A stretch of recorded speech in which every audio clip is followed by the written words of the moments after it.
నమస్తే, welcome to RP7 TV news. 29 కార్మిక చట్టాల పునరుద్ధరణకై, కార్మిక చట్టాల పరిరక్షణకై చికాగో అమరుల పోరాట స్ఫూర్తితో బీజేపీని ఓడించి దేశాన్ని, రాజ్యాంగాన్ని, ప్రజలను రక్షించుకుందామని సిపిఐ జిల్లా కార్యవర్గ సభ్యులు కొయ్యాడ సృజన్ కుమార్ అన్నారు.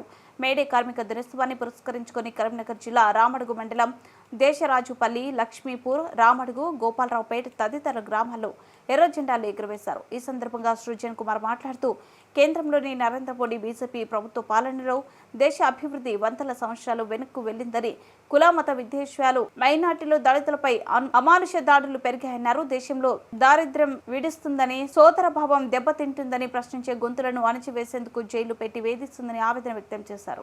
మేడే దినోత్సవ శుభాకాంక్షలు తెలియజేస్తా ఉన్నాం. ఇలా ప్రపంచవ్యాప్తంగా కార్మిక లోకం పండుగ దినం జరుపుకుంటా ఉన్నది. అందులో భాగంగా 138వ మేడే దినోత్సవాన్ని పురస్కరించుకొని రామడుగు మండలం గోపాలరావుపేట గ్రామంలో ఇలా కార్మికుల సమక్షంలో మేడే జెండాని ఆవిష్కరించుకోవడం జరిగింది.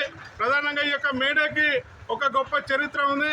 ఆ రోజు 138 సంవత్సరాల క్రితం ఈ యొక్క చికాగో, అమెరికా దేశంలోని చికాగో నగరంలో కార్మికులు చేసినటువంటి పోరాట ఫలితంగా అక్కడున్నటువంటి కంపెనీ యాజమాన్యానికి కార్మికులకు జరిగినటువంటి పోరాటం సందర్భంగా అనేక మంది కూడా అమరులైనటువంటి పరిస్థితి. ఆ రోజు 18 గంటల పని దినాలను వ్యతిరేకిస్తూ 8 గంటల పని దినాలు కావాలని, శ్రమ దోపిడీకి వ్యతిరేకంగా మా శ్రమకు తగినటువంటి ఫలితం కావాలని చెప్పేసి ఆ రోజు సమ్మె చేసి ఆ సమ్మె విచ్ఛిన్నం చేయడానికి అక్కడ కంపెనీ యాజమాన్యం పోలీసుల చేత ఈ యొక్క కార్మికుల్ని కాల్చి చంపినటువంటి నేపథ్యంలో ఆ కార్మికుని యొక్క ఎత్తుకున్నటువంటి రుమాల్ని ఈ యొక్క రక్తంతో తడిపి ఎగిరేసినటువంటి జెండానే ఈ యొక్క మేడే జెండాగా ఇవాళ ప్రపంచవ్యాప్తంగా జరుపుకుంటా ఉన్నాం. కాబట్టి ఈ యొక్క 138వ మేడేని స్ఫూర్తిగా తీసుకొని రాష్ట్ర వ్యాప్తంగా, దేశవ్యాప్తంగా ఉన్నటువంటి కార్మికుల యొక్క సమస్యల పరిష్కారం కోసం పోరాటాలు నిర్వహించాల్సిన అవసరం ఉంది. పోరాడితే పోయేదేమీ లేదు, బానిస సంఖ్యలు తప్పనటువంటి నినాదాన్ని మనం ముందుంచుకొని ఈరోజు కార్మిక హక్కుల కోసం పోరాటం చేయాల్సిన అవసరం ఉంది. ఇలా సంఘటిత రంగంలో, అసంఘటిత రంగంలో ఉన్నటువంటి కార్మికులు అనేకమైన ఇబ్బందులు ఎదుర్కొంటూ ఉన్నారు. ఇలా నిత్యావసర ధరలు పెరిగిపోయినాయి, ఇతర ధరలు పెరిగిపోయినాయి.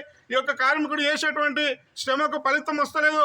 ఇచ్చినటువంటి డబ్బుతోని ఆ కుటుంబాన్ని సాధేటువంటి పరిస్థితి లేకుండా పోయింది.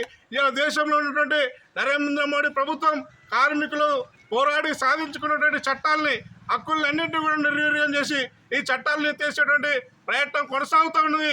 ఈ సందర్భంగా 138వ మేడేని పురస్కరించుకొని భవిష్యత్తులో కార్మికుల యొక్క హక్కుల్ని, చట్టాలని పరిరక్షణ కోసం మనం ఉద్యమం చేయాల్సిన అవసరం ఉంది. కాబట్టి అందరూ కలిసికట్టుగా ఉండి ఈ యొక్క కార్మికుల యొక్క సమస్యల పరిష్కారం కోసం ఈ ఎర్ర జెండాని చేతబట్టి ఈ యొక్క సమస్య చట్టాలని పరిరక్షణ కోసం పోరాటాలని ముందుకు తీసుకెళ్లాలని చెప్పేసి పిలుపునిస్తూ మరోసారి కార్మికులందరికీ ఈ యొక్క మేడే శుభాకాంక్షలు తెలియజేస్తూ వహిస్తా ఉన్నా.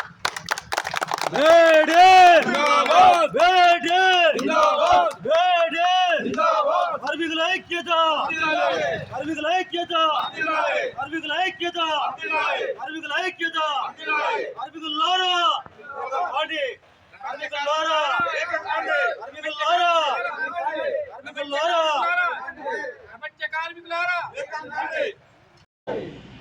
మేడే మేడే మేడే, కార్మికుల ఐక్యత, కార్మికుల ఐక్యత, కార్మికుల ఐక్యత, మేడే మేడే, కార్మికుల ఐక్యత, కార్మికుల ఐక్యత.